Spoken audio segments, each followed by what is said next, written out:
bueno, dentro de IPIS, pero también con el Consejo de la Prensa, y estamos pensando trabajar un comunicado, un pronunciamiento conjunto para darle mucha fuerza en este caso. Y he estado reunido con el presidente del Consejo de la Prensa el día de hoy, vengo de ahí de una reunión con él, para ver cómo articular esfuerzos, porque es un caso que nos preocupa muchísimo. Insisto, no es por el caso de Juan Carlos en particular, sino que este hecho debe motivar a que la defensa del derecho del periodista a proteger sus fuentes es sagrado, y que eso beneficia a la sociedad en su conjunto, aunque pueda perjudicar o le dé un colerón a un fiscal o a una fiscal que sienta que la critican. Yo me quiero quedar en el tema de lo que implica para el periodismo. Y lo que el periodismo está hoy en día enfrentando es riesgos permanentes por autoridades que no entienden el fundamento de una prensa libre, independiente, que puede ser políticamente muy incorrecta, que puede ser incluso ir en contra de lo que... Claro, y en contra de lo que es el pensamiento general, y pueden tener posiciones diferentes, lo que es el derecho, y el público se beneficia de tener puntos de vista diferentes. Pero hoy en día ocurre en autoridades, pero también en la sociedad civil, en muchos espacios donde creen que hay que opinar de la manera como crean los cachanchanes del asunto, y eso creo que está muy mal.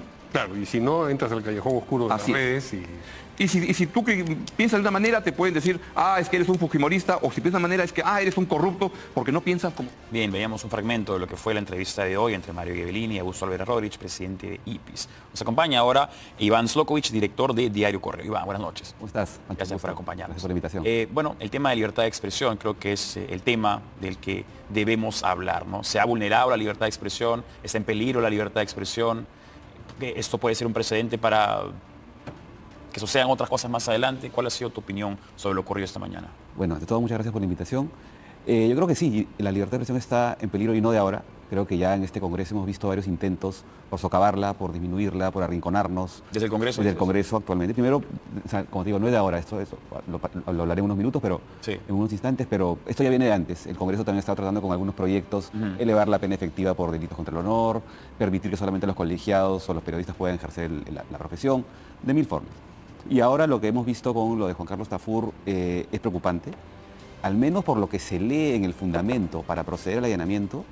Es lo que preocupa, porque habla de contenido editorial que él ha publicado, de una investigación que afecta el trabajo de la fiscal Marita Barreto. Si dijera que hay un tema de dinero, como se ha mencionado en otros de los implicados en la diligencia de hoy, que había una compra de computadoras, plata, coimas, que para la operación del hijo de la fiscal, ahí podría ser. O sea, los periodistas no estamos exceptuados de ese tipo de situaciones si es que incurrimos en un delito, pero que te allanen la casa por un contenido que has publicado, por una investigación periodística publicada en Sudaca, y que por eso te llenen tu casa y se lleven tus computadoras y tus teléfonos, yo creo que es peligroso eso, ¿no? Ahora, la excusa que ha dado, para ser un poco más preciso, es que presuntamente había un vínculo con el abogado José Luis Castillo para la elaboración de reportajes y así presuntamente afectar las labores de investigación del caso de los cuellos blancos. ¿Eso no es aún así suficiente? ¿Pero afectar en qué sentido, no? ¿Debilitarla, disminuirla, desacreditarla? Ahí en lo que sí yo no comparto es cuando Juan Carlos Tafur dice yo he publicado notas a favor. Ahí creo que en la parte verbal... Fue bastante honesto, creo, ¿no? Sí, bastante. Pero no sé si ese tipo de cosas que se ha visto durante muchos años amerita un allanamiento de este tipo, ¿no? Entonces, sí creo que siendo un precedente malo, negativo, peligroso para la libertad de expresión, de repente alguien critica a una fiscal, critica a un juez y te allanan la casa porque estás afectando el trabajo del juez. O de repente han debido ser más específicos en ese texto que acabas de leer y especificar si es que había una parte penal o que amerita una situación de ese tipo, ¿no? O sea, hasta lo que se lee, afectar de qué manera, ¿no? Eso es mi duda, ¿no? ¿Tiene el periodista inmunidad? No, jamás, ninguna. Todos tenemos que desfilar, en mi caso también por el Poder Judicial, por difamación. En el caso de Correo, que es un diario que tiene ediciones en provincias, yo tengo que responder a la Corte de Tacna, a la Corte de Chiclayo, voy, ahora virtual, antes tenía que ir físicamente, me siento y con el abogado de la empresa y respondo, ¿no? Nadie está, ni un periodista debe estar exceptuado de eso, ni quejarse cuando es sometido a la justicia como todos los ciudadanos de este país, ¿no? Ahora, el señor Jaime Villanueva, indistintamente si está diciendo la verdad o no, ha dicho una decena o docena o dos docenas de nombres desde que se asumió la colaboración eficaz. Cada nombre que él mencione debe ser tomado en serio y cada nombre que él mencione debe ser investigado. Debería ser investigado, pero igual para todos, ¿no? Porque hay momentos en que se da valor a lo que dice, se respeta lo que se cree lo que dice, y otros momentos en que no se cree. Por ejemplo, esta es la operación Valquiria 11 o 2, no sé, porque hay un número romano ahí. La 1 fue una donde también allanaron a gente que supuestamente había coaccionado a la Junta Nacional de Justicia para nombrar a Patricia Benavides, ¿no? Pero allanaron a los corruptores, pero no a los corruptos, ¿no? Porque nadie fue a allanar la casa de la JNJ, que se dejaron coaccionar para nombrar a la fiscal Benavides. Entonces hubo algo fallido ahí, como la operación Valquiria verdadera contra Hitler. Claro. Algo falló ahí, ¿no?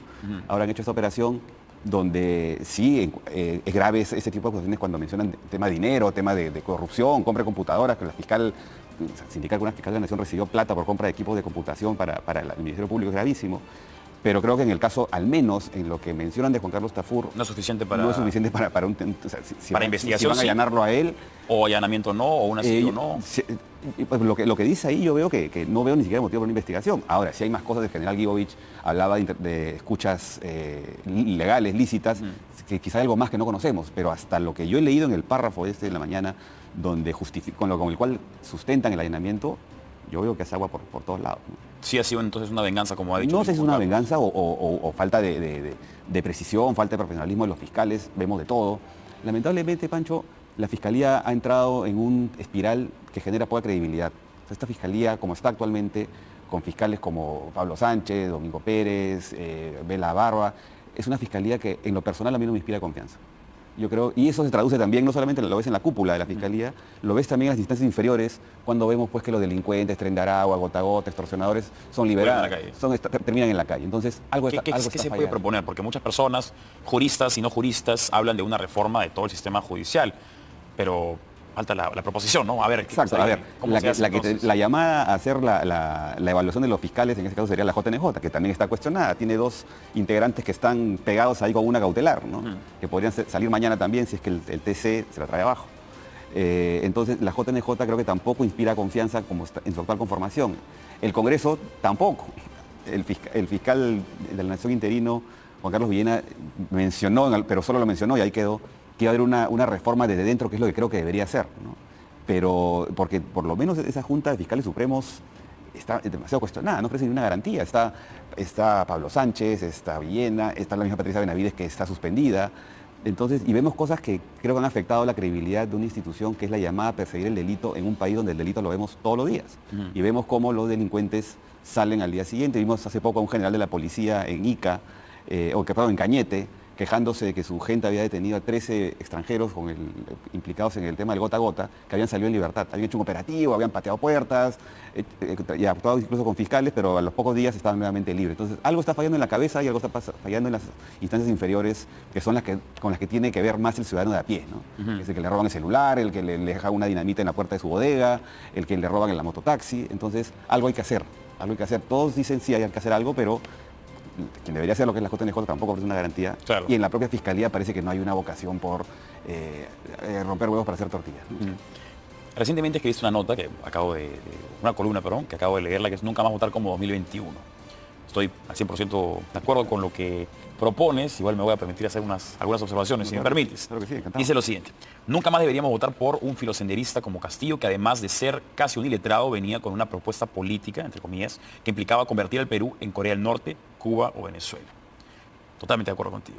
Pero en una república democrática como la que vivimos, tu voto, mi voto, y el voto de personas que no saben qué es un filosenderista, no saben cómo se compone un gobierno castrochavista, o no saben también ni siquiera dónde queda Norcorea, vale igual. Entonces, el discurso de no votemos nuevamente así no es condescendiente para aquellos que votan de esa manera porque así lo consideran.